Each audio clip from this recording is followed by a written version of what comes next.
All right, welcome to stage 6 of our 7-stage system for generating high quality business leads with LinkedIn. So in this video, we're going to be talking all about how to optimize or troubleshoot your campaign using data.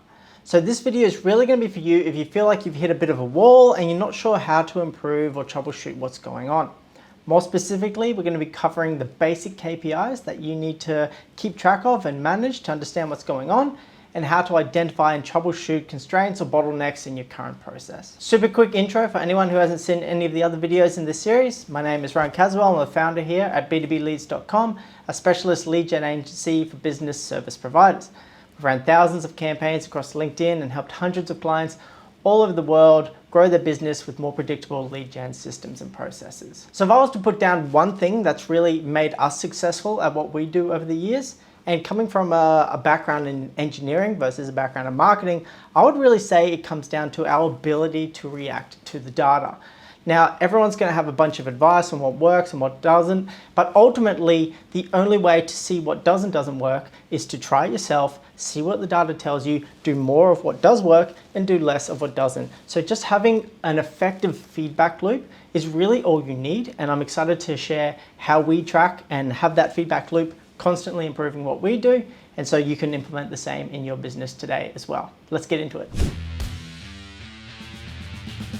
All right, so what do we really want to achieve here? Let's start by talking about what's the big picture thing that we're trying to accomplish. So really what we're doing on LinkedIn is we're finding people that are our ideal target profile, someone who doesn't know us yet, and we want to take them all the way through a paying client of ours. Obviously, it'd be great if you just sent a bill or an invoice to each of these people and they paid it, and there wouldn't be any steps in between. However, there are a number of steps in between that I really highly suggest that you track, because these are all things that need to be accomplished along the journey to becoming that client, and it can break down at any point in this journey. So it's really important to understand all the different statistics along the way. So the simplest way I've found to break this down without getting too complicated is really, how many of these people are you inviting? How many have connected? How many of those people who connect then reply? How many of those replies are positive? And then finally, how many of those have converted to leads or booked calls? Obviously, then you do want to keep track of how many of those converted to sales as well. But for the purposes of this exercise today, I really just want to focus on booking calls with ideal client profiles, marketing qualified leads.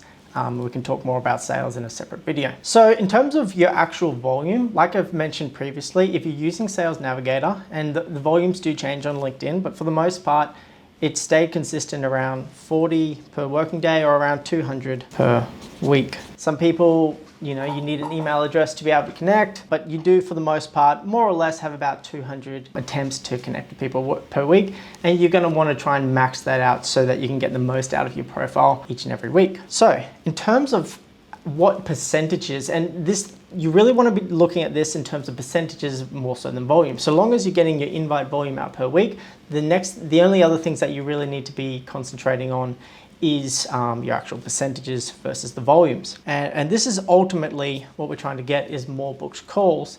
And I often tell people this, and I guess it comes as a bit of a surprise, is a really healthy conversion rate of people that you reach out to actual booked calls is about 1%.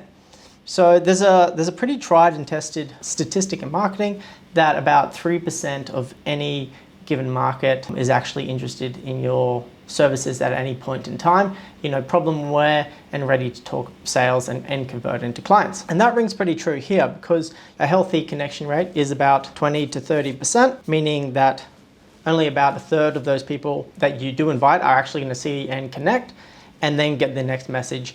And then so 1% of the 30% or 33% is about 3% of the total market anyway. You can certainly do better than that, but if you're doing over 1%, then that's a good target to reach for. And I think this is really important too, because a lot of people come into outbound with very false or incorrect expectations. And the issue with this, of course, is that they get very disheartened or feel things aren't working even when they potentially are. And it's also why you need to have a high enough ticket value or high ticket customer lifetime value in order to justify the work that it takes to reach out and talk to so many people. So if we work backwards from that, like ultimately, it doesn't really matter any of these other numbers in between, so long as you're getting a good enough lead volume. Like I said, 1% is very healthy. If you have a very high customer lifetime value, like millions, maybe a number of people that are willing to jump on a call to discuss that service will lower, and a lower lead value here than 1% is still going to make a lot of sense. But I think this is just a really good number to strive for and to think about and to understand, just to help you sort of get the feel for what the numbers look like. Ultimately, all that matters is that are you making enough sales, and is it costing you less, like significantly less than what you're actually getting out of it in sales? But these are just helpful numbers to see, am I on the right track? Am I heading in the right direction? So connection rate around 20 to 30% is not a bad one to aim for as well. Reply rate, generally your reply rate, it can vary a lot again, and I don't use this too much unless we're actually trying to troubleshoot part of the process, but it generally sits about half of your actual connection rate. So, 10 to 15%, and we're all talking about percents in terms of your total. Otherwise, it would be about 50% of the connection, but it can sort of go up and down as well. And I've certainly seen much healthier connection rates, up to 70, 80% as well, but I'm just doing what you should be trying to achieve or do better than, as well as a bit of an average. And then in terms of positive replies, probably about 5%, and then booked calls and leads. Now in the next video, we're going to talk about ways to actually increase that conversion up to as much as 5 to 10% using other strategies, combining other strategies. But for the most part, if you're just using LinkedIn outbound, this is a really healthy number to be working towards. If you're doing better than that, great. You just need to look at ways to actually scale your efforts now. So how do we use these numbers to actually troubleshoot what's going on? Well, and this is another benefit to actually having some numbers here, even though it can vary and it's not necessarily 100% indicative of campaign success. For example, you can still have a very low connection rate. Let's say you had a connection rate of 5%, but still the people who do connect are very interested and you're still getting 1% lead rate. I wouldn't be too worried about that. However, if you're not getting the outcome that you want, this is where the numbers can actually be helpful to start to break down that process. So let's say you're getting a very low lead volume or you're not getting any leads at all. The first step would be to say, all right, at what step in this process am I doing quite poorly with? And the first step, obviously, similar to having a good title on an article or something, is, all right, are people actually connecting? If your connection rate, let's say your connection rate was, 2%, you then really have two decisions to make. It's either that your message is not resonating or the people are not seeing the message. Now, this is why in previous videos I talk about always trying to start a campaign with an audience that you know is active on LinkedIn, like posted on the last 30 days, because you can take away that uncertainty of one of those choices. It's either, they haven't seen the message or it's not resonating. If you can take away the uncertainty around they haven't seen the message, all that's left is they are not resonating with that connection message. So then it comes down to, okay, my connection message is too low. I need to create some split tests on new connection messages. So you would set up a series of campaigns, different campaigns, where everything else staying consistent and you're only changing the connection message. You can even test a blank connection message. Sometimes having no connection message at all will help. The problem though with no connection message is that essentially in the connection message, you want to communicate your value. Now, if you haven't sent a connection message, you then have to communicate that value in the next message. If they're not connecting based on that value, all you're doing is really kicking the can down the road. So you still want to have people connecting based on value. And so by not sending that connection message, like I said, you just kick the can down the road. You haven't really solved the problem. So once again, this is why having active lists is really helpful, because it removes the uncertainty that people aren't seeing it. The good thing is once people are connecting and you get that connection rate lifted, then you've removed that uncertainty that people aren't using the platform. You know that people are seeing the messages. Then it comes down to, okay, I'm sending people messages, maybe no one's actually replying. And that could really come down to your message one. So we talked about connecting, and then we send our 4-drip sequence, message 1, message 2, message 3. Ultimately, if people aren't replying, I'd put most of the brunt on improving message 1. Message 1 is really where you communicate your key value and really have that first key call to action. Now, if no one's taking any action there, it's either that you haven't communicated a good call to action or any call to action. So you may have a good message, but you're not really asking them to do anything, or you are asking them to do something, but the messaging is uncompelling.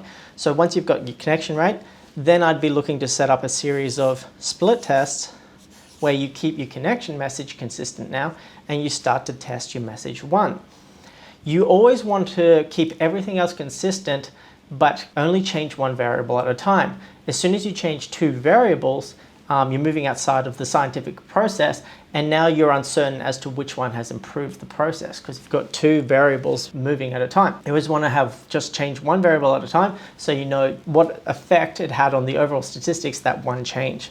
So keep that in mind. So you still may have lots of replies. However, a lot of those replies could just be no thanks, no thanks, no thanks. And that's why it's helpful to have positive replies. And this is all based on, and you can do this in your CRM, you can do this with your spreadsheet.